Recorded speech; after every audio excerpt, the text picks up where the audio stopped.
Marc Antony had a significant impact on the history of Rome, contributing to the end of the Republic and the rise of the Empire. In this video, we'll explore the internal battles that erupted after the assassination of Julius Caesar, leading to Rome's transition from a republic to an imperial regime. In March 44 BC, Julius Caesar, betrayed even by his protege Brutus, was brutally assassinated in the Senate. Without legitimate heirs under Roman law, the conspirators did not foresee that Caesar had designated a young successor, Gaius Octavian. At the time of Caesar's death, Octavian was in Apollonia, in the northwest Balkans, where he was studying and undergoing military training. Upon receiving the news, his reaction was one of disbelief and sadness, as it was hard to believe that such a powerful figure had been betrayed in such a humiliating way. Despite advice to take refuge with the troops in Macedonia, Octavian decided not to flee. Instead, he sailed towards Italy. Upon disembarking,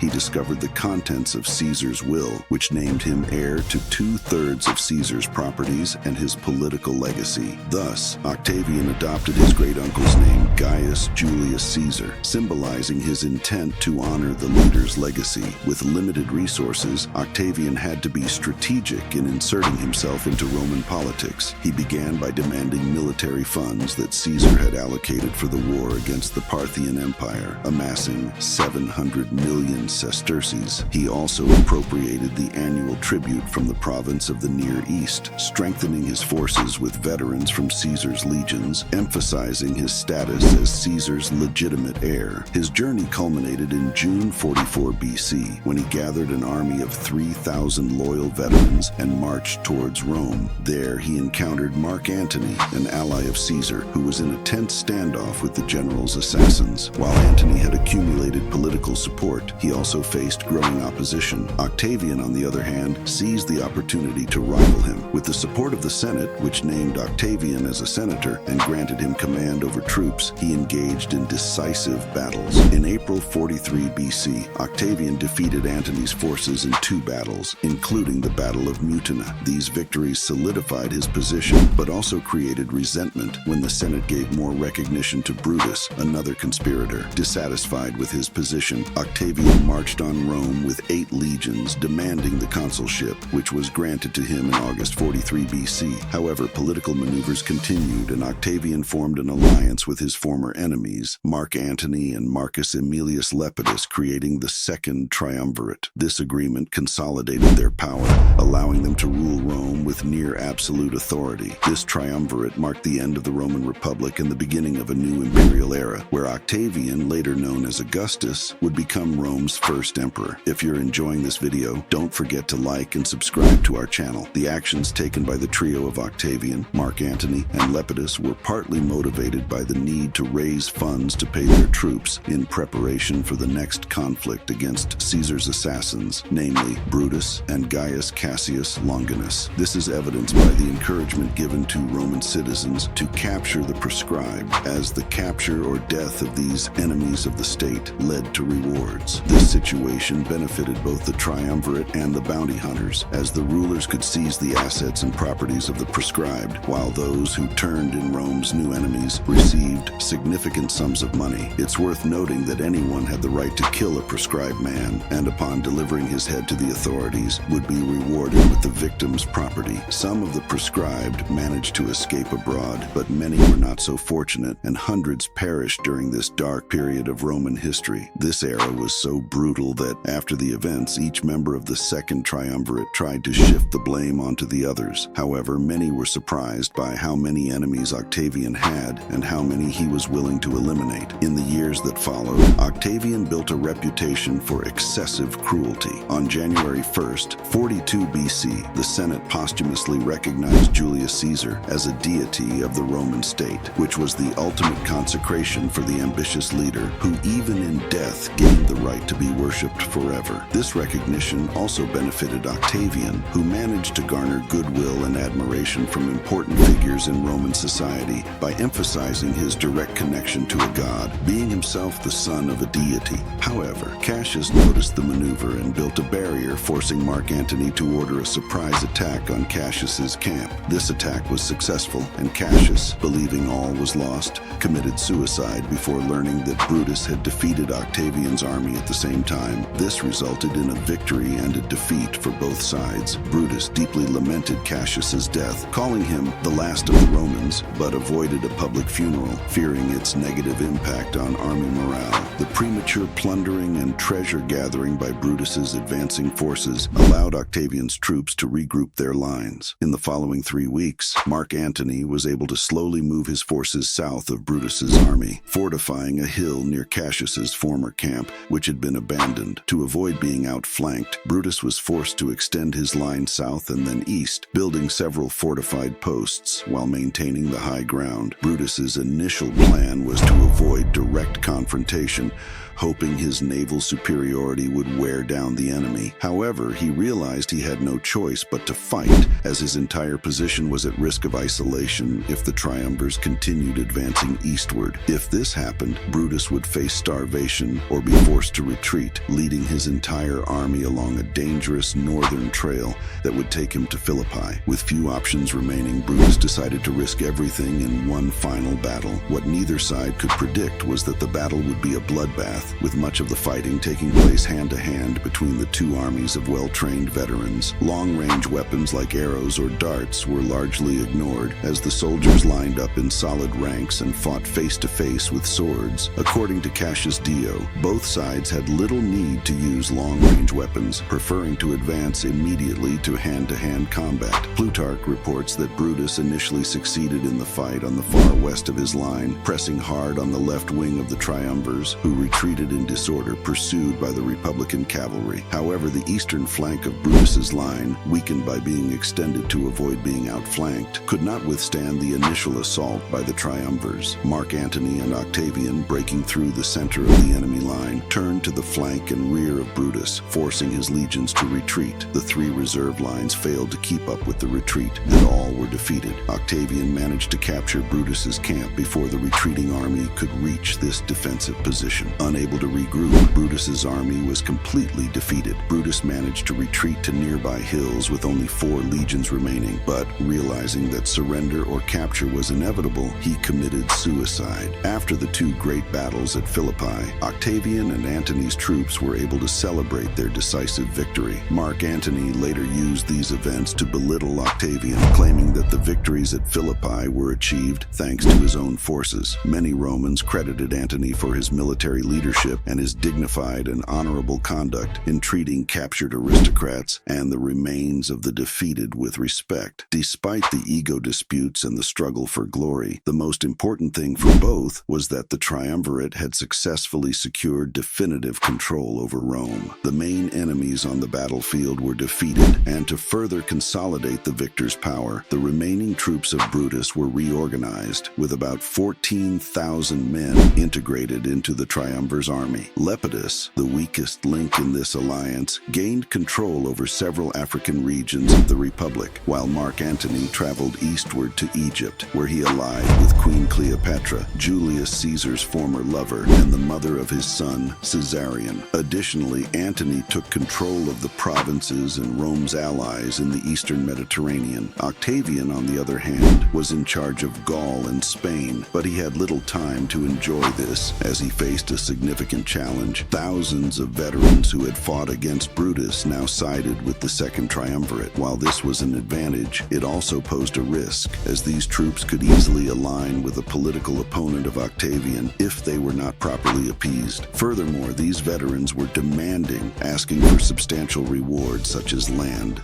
Simultaneously, Octavian had to decide where to settle the tens of thousands of veterans from the Macedonian campaign in Italian territory. These men, who had been promised land by the triumvirs, were now demanding their rewards. However, there were no government-controlled lands available for distribution. Faced with this dilemma, Octavian had to make a difficult choice: either disappoint many Roman citizens by confiscating their lands, or displease the Roman soldiers, who could form a dangerous opposition against him. Octavian chose the former option, leading to the expropriation of lands in about 18 Roman cities to create new settlements. displacing or partially evicting their populations. As expected, this decision sparked widespread discontent, encouraging many to side with Lucius Antonius, the brother of Marc Antony, who, with the support of most of the Senate, began to emerge as a new enemy. As these tensions unfolded, Octavian decided to divorce his wife Claudia, the daughter of Fulvia, who was Marc Antony's wife. This decision triggered another crisis, as Fulvia did not accept Claudia's return, especially since the marriage had never been consummated. Fulvia then acted alongside Lucius Antonius, forming an army in Italy to fight against Octavian. With a command of 8 legions, they initially secured some victories but soon faced challenges. Lucius and Fulvia underestimated the importance of the triumvirs in paying the troops' salaries, leading to a decline in morale among the soldiers who never fought at their full capacity. As a result, Lucius and his allies were surrounded by Octavian's troops in the region of Perugia. After a harsh winter, during which their forces were exhausted and running out of provisions, Lucius was forced to surrender in early 40 BC. However, Lucius and his army were spared due to his kinship with Marc Antony, who at that time was the most powerful and admired man in the world. But fortune did not favor Fulvia, who was exiled to a Greek city, and Octavian showed no mercy to Lucius's allies. On March 15th, the anniversary of Julius Caesar's assassination, Octavian executed 300 Roman senators and knights for allying with Lucius. Perugia was also sacked and burned as a warning to others, an event that tarnished Octavian's reputation, earning him criticism from several Roman historians. However, Octavian believed that demonstrations of strength and cruelty were essential to maintaining power. Over time, tensions subsided, but soon new crises emerged. This time, the catalyst was Sextus Pompey, son of Pompey the Great, who, after Julius Caesar's victory over his father, became a renegade general. Established in Sicily and Sardinia, as part of an agreement with the Second Triumvirate, Sextus Pompey began to threaten Octavian by blocking grain shipments to the Italian peninsula, attempting to cause widespread famine. Sextus Pompey's confidence was justified by the power he had accumulated, gathering a formidable army and a large naval fleet. Recognizing the severity of the situation, Octavian decided to negotiate. In 39 BC, the Treaty of Misenum was signed, suspending Pompey's blockade in exchange for the concession of Sardinia, Corsica, Sicily, and the Peloponnese. However, this agreement was short-lived. When Octavian divorced Scribonia to marry Livia Drusilla on January 17, 38 BC, relations deteriorated further. One of Pompey's naval commanders betrayed him, handing over Corsica and Sardinia to Octavian, who knew he needed help to confront Pompey. As a result, the Second Triumvirate was extended for another 5 years, starting in 37 BC, and Octavian began preparing for war. His general Marcus Agrippa started the preparations by creating a new port called Portus Julius to train ships for naval battles. Meanwhile, Marc Antony offered his assistance, hoping to gain support for his own campaign against the Parthians. In Tarentum,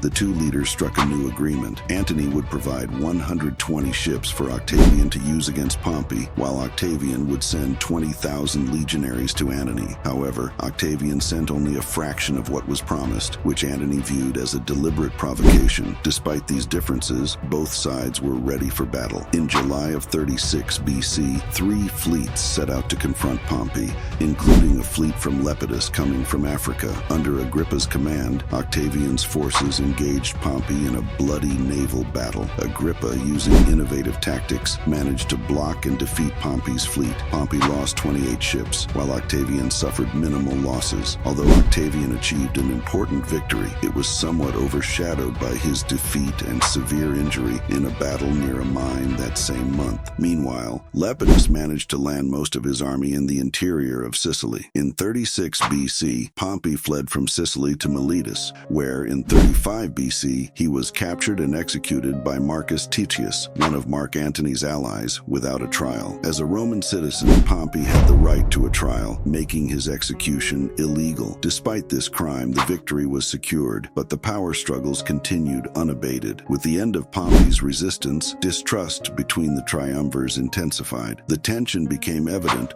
when Octavian visited Lepidus's camp and was acclaimed by the soldiers as the son of Caesar. In a reckless move, Lepidus attempted to expel Octavian from the camp, believing that by accepting the surrender of Pompey's troops, he could claim Sicily for himself. However, This attempt failed as a large part of Lepidus's army deserted to Octavian's side, attracted by the promise of financial rewards. Weakened, Lepidus was accused by Octavian of trying to usurp power and initiate a rebellion, giving Octavian the justification he needed to remove Lepidus from the triumvirate. Humiliated and with no other options, Lepidus surrendered to Octavian, was removed from the triumvirate, but was allowed to retain the title of Pontifex Maximus. With his public career over, Lepidus was effectively exiled to a villa in Italy. After this episode, the Roman territories were divided between Octavian, who took the west, and Marc Antony, who took the east. To maintain peace and stability in their regions, Octavian resettled his soldiers outside Italy and returned 30,000 slaves who had fled to join Pompey's army to their former Roman owners. Confident after his triumph, Octavian also secured from the Senate immunity for himself, his wife Livia, and his sister Octavia to ensure the safety of his family upon their return to Rome. Meanwhile, Marc Antony, who had aided Octavian against Sextus Pompey in hopes of gaining support for his campaign against the Parthians, sent 120 ships, but Octavian responded with only 2,000 men, leading to a humiliating defeat for Marc Antony. This setback damaged Antony's reputation as a military leader and led to further problems. After the Treaty of Brundisium in 40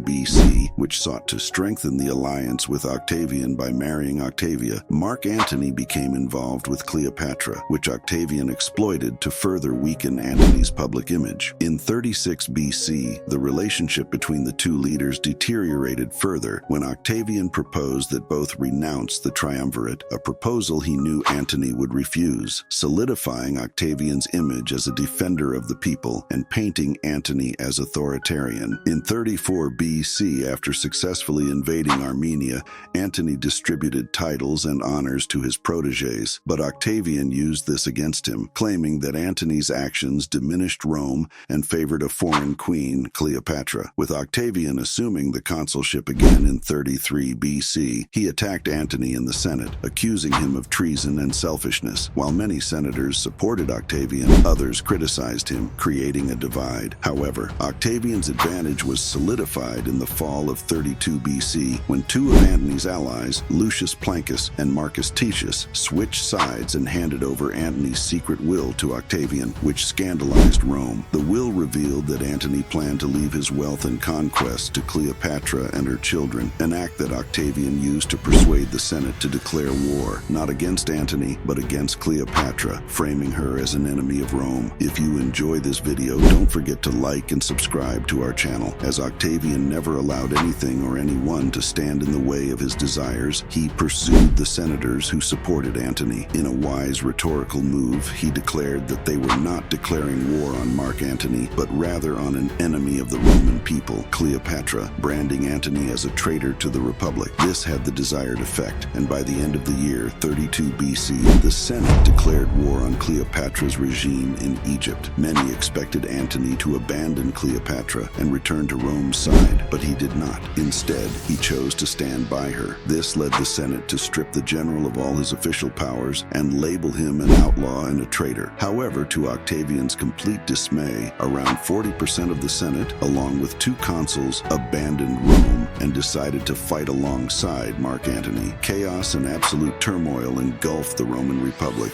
and many knew that the greatest battle of all time was about to begin, as Octavian and Antony prepared to confront each other to determine once and for all who would rule Rome and the Western world. Octavian ordered one of the largest military call-ups in history, demanding that all his legions and every available man be sent to destroy Marc Antony and his troops. He was successful, managing to gather the impressive number of 200,000 legionaries. Aware of the impending conflict, Antony responded by ordering his own troop call-up, which managed to equal Octavian's numbers, with the general having at his disposal 200,000 men, including both heavy Roman infantry and Egyptian light infantry. The military maneuvers began around mid-year 31 BC. Antony ordered his army to move to Greece, and upon learning of this, Octavian ordered that he be followed by his own forces. However, In addition to his troops, Octavian had also brought with him his main asset for victory, his ally and great military strategist, Marcus Vipsanius Agrippa, who would command his navy. This navy was one of Octavian's key bets, as unlike the armies, which were more or less the same size, his naval forces were larger than those of Antony and Cleopatra. Furthermore, even though Antony's ships were larger, his naval crews and commanders were very inexperienced, putting them at a disadvantage against Octavian's smaller, more maneuverable ships, manned by seasoned sailors. Subsequently, Octavian moved his troops across the Adriatic Sea, aiming to confront Marc Antony near Actium. At the same time, Agrippa took measures to cut off Antony's army supply lines, causing significant problems for the general. But despite his strategic advantage, Octavian decided not to attack Antony's men on land, considering it an unnecessary risk and an unwise move. Instead, he preferred to fight at sea,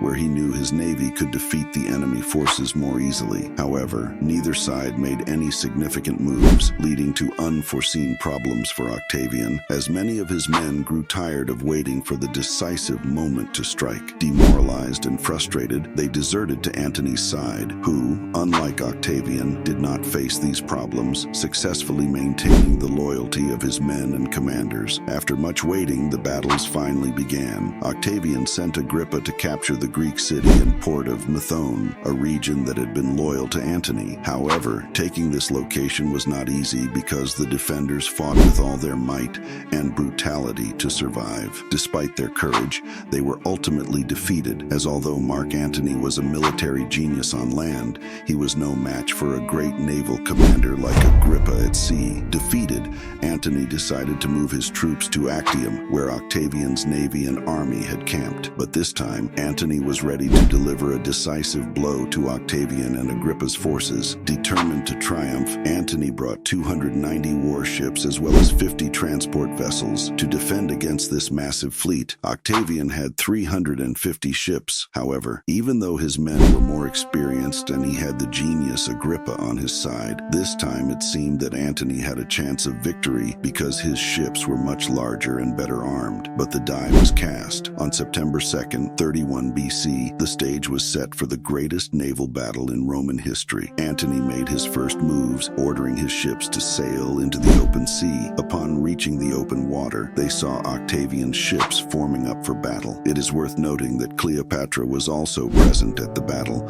positioning herself behind Antony's lines. However, as usual, Octavian held the advantage because the heir of Caesar had obtained Antony's battle plans, which involved using his larger ships to overwhelm Agrippa at the northern end of his line. But as Octavian was already aware of this, he ordered Agrippa to keep his ships out of reach. As time passed and action was needed, shortly after noon, Antony extended his line out of the coast protection and finally decided to face Octavian's fleet. But this was not a good idea. Octavian's men were much better trained and had spent their entire lives honing highly efficient battle techniques, such as ramming enemy ships while simultaneously overwhelming the upper deck crew with a barrage of arrows and stones launched by catapults. When these men confronted Antony's inexperienced sailors, it turned into a massacre. At that moment, seeing the disaster unfold, Cleopatra decided to take action. Following Antony's orders before the battle, she ordered her squadron of ships to try to penetrate the center of Octavian's fleet. Seeing a gap open in Agrippa's formations, Cleopatra commanded the ships to funnel through, causing Antony to issue orders for all his ships to attempt to break through Octavian's lines. He personally led the advance and managed to succeed in this endeavor, reaching the center of Octavian's naval forces. But this strategy failed because Agrippa ordered his ships positioned on the flanks to attack the rest of Antony's fleet from both sides. What followed was a massive slaughter, with Agrippa and Octavian's ships destroying dozens of Antony's vessels, while he and Cleopatra could only watch helplessly as their once powerful fleet was annihilated. Everything was now at stake, causing Antony to fear not only for his life, but for Cleopatra's as well. In the midst of all this disaster, Antony ordered the 90 80 ships that had not been destroyed to move away from Octavian's forces and head for Alexandria. A portion of his troops who were on land and witnessed the naval battles also retreated, with orders to join their leader in Alexandria. However, Antony had lost complete control over the supply routes for these troops, and as a result, after just over a week, many of Antony's military commanders decided to give up fighting, believing it was impossible to defeat Octavian, and therefore preferred to surrender without further resistance. If you enjoy this video, don't forget to like and subscribe to our channel. At the end of the hostilities at Actium, Marc Antony had lost a massive portion of his troops and saw his naval fleet almost completely wiped out. Nonetheless, even as they returned to Alexandria empty-handed, Antony and Cleopatra did not intend to surrender, forcing Octavian to follow them to finally defeat his greatest enemies. However, even though he wanted to quickly send troops to Egypt, to his complete frustration and disappointment, Octavian's plans had to be delayed due to internal problems within his own legions. It so happened that many of Octavian's most senior and competent soldiers were veterans who had fought in various wars and battles under the command of his adoptive father, Julius Caesar. To give you an idea, many of these legionaries had been fighting continuously for over 20 years, so after achieving a historic and resounding victory at Actium, these men finally decided to demand what they considered their due. Essentially, around 10 legions of soldiers requested from Octavian their discharge from the army, along with a large sum of money to finance a comfortable retirement. Fearing he might lose the loyalty of many of these men if he treated them poorly, Octavian was forced to comply with the wishes of the vast majority of the senior legionaries who made this request, thus allowing their time in the army to come to an end. So, after resolving this issue with his men, and while waiting anxiously for the winter to pass, Octavian ordered his troops to prepare once again to resume the fight against Antony, but this time in the distant land of Alexandria. However, Octavian knew he needed a very well thought out plan to pursue his enemy